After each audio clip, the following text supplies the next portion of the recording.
The Slab, a short story by LMG Wilson. The building has certainly seen better days. A series of soft chuckles sounded from the rest of the boardroom, eking out over the tops of overpriced coffees and brand-customized lids. The meeting was a formality at this point, a chance to dot I's and cross T's so that they could say they'd reviewed alternative options to the reclamation project. But it was just the developer's pitch 2.0.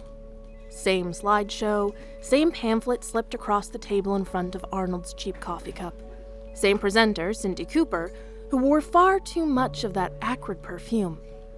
There had been more than a pamphlet the first session, the full project plans detailed to a dime, but as Arnold suspected, this wasn't a real meeting. Just dotting the goddamn I's. He hadn't chuckled with the rest as they stared at the rather gloomy display of 72 Darden Avenue.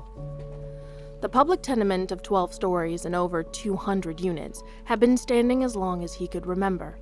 It was a cold and stoic figure of the city silhouette. You couldn't miss the damn thing, and those that didn't live there called it an eyesore. None of his colleagues around the table had ever lived at the Slab, as the locals called it. No one who really knew the Slab would ever chuckle at it. It'd be like laughing at your mum slipping on ice. Though far from pure, to some the Slab was a concrete cathedral, or at least a rundown and overcrowded one. We're proposing a 6-month reappropriation of the land prior to development, with the new subsidized housing at Galeth Court. Arnold tuned Cindy out. She wasn't saying anything new, and he wouldn't like the pitch any more than he had before. Tear down the tenement. Build condos instead. He swallowed hard and stared at the slideshow. They'd taken the picture on a shitty day. Gray clouds, late fall. No leaves, no color, just the Slab. And sure, it looked like hell. Old rusted railings, chipped paint on the doors, and the park around the back was practically crumbling. The plumbing hadn't been updated since the 60s and used to rattle inside the walls beside his bunk bed. If he'd never been there, he could see why they'd treat it a joke. A brutal example of utilitarian, sardine-like packing of the poor. But you couldn't hear it to look at it. Not just the loud pipes, but the people. Neighbors and friends. 200 units just bursting with sound that made it alive. Kids playing soccer in the halls, the flap of laundry on lines twisting in the breeze. Front doors left open to bring in the summer air and let out the voices. Thin walls let him hear Lizzie from next door sing Ace of Base and belt Spice Girls like no one else. The Slab was more than its steel railings and concrete walls. The halls were roads in the sky to the communities on each floor. From the brigade of grandmothers on the 3rd that baked the best snickerdoodles he'd ever tasted, to the entire corner of 7th made up of one massive family from Puerto Rico. The hall was their living room with chairs, tables, the radio on 24/7, and everyone was invited to sit.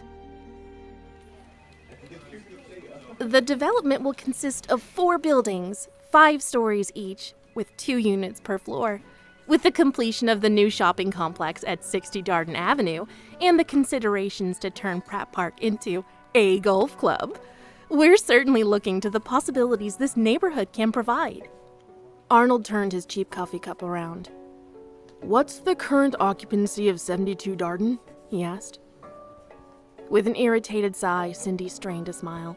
73%, Mr. James. "And Galeth Court can accommodate how many?" Chairman Banks huffed and sat forward. "We've gone over the numbers, Mr. James. We know your position already." "So it's still not enough?" Arnold picked up the brochure.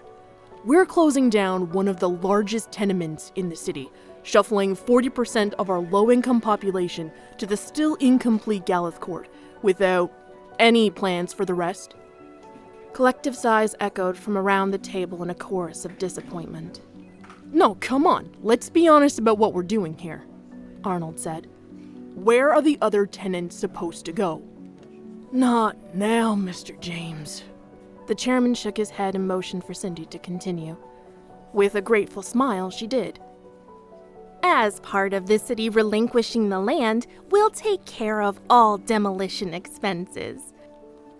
The brochure's painted visage of the condo development, with its bright colors and photoshopped trees, looked like a lie. It wasn't honest, not like the concrete of the slab.